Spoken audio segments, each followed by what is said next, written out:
Hello and welcome back to Gasputio Tabletop Football, where I'm going to share something with you. You have to excuse me, I'm a bit knackered and all. So, if you watched the last video, you will know the plan is to build a take-apartable, natural, rustic Subbuteo table.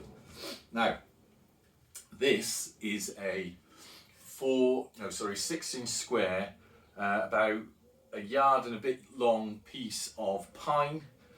Won't go to the ins and outs of how I milled it into shape. I'll probably do a video of that on my other channel. But I did source it from the woodland, so I don't know if you remember, I was talking about, I'm going to lean on the wall here because I'm knackered. I was talking about there was a pine that came down in the winter. Again, I did a video of me sectioning that for a different channel. This is, as ever, a Subbuteo channel. But I wanted to show you this because this does have actually something to do with Subbuteo in it. This is the leg. So this is the first leg of that table that we're going to make. So it's a bit hard trying to not talk about woodland stuff when I'm telling you this, but I'm quite excited that we got the first one done because it sort of shows that I can mill the timber at home by hand with the chainsaw, which is what I've done here.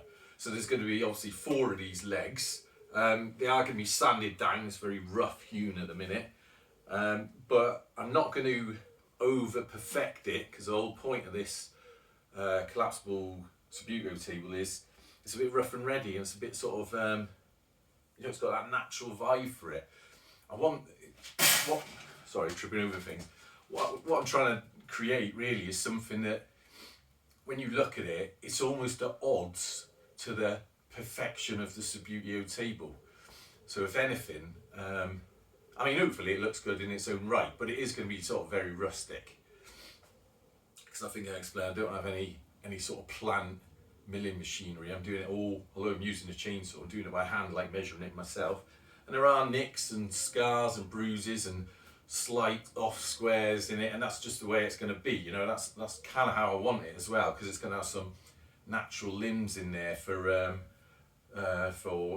struts across and supports and whatnot. And they're not going to be squared off like the legs. God, I'm sweating, it's so hot today.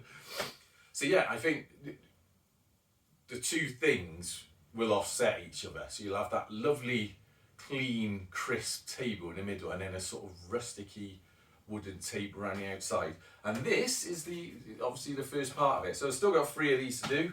It is very hard work doing it. And this was not even the biggest piece of pine that I'm cutting from.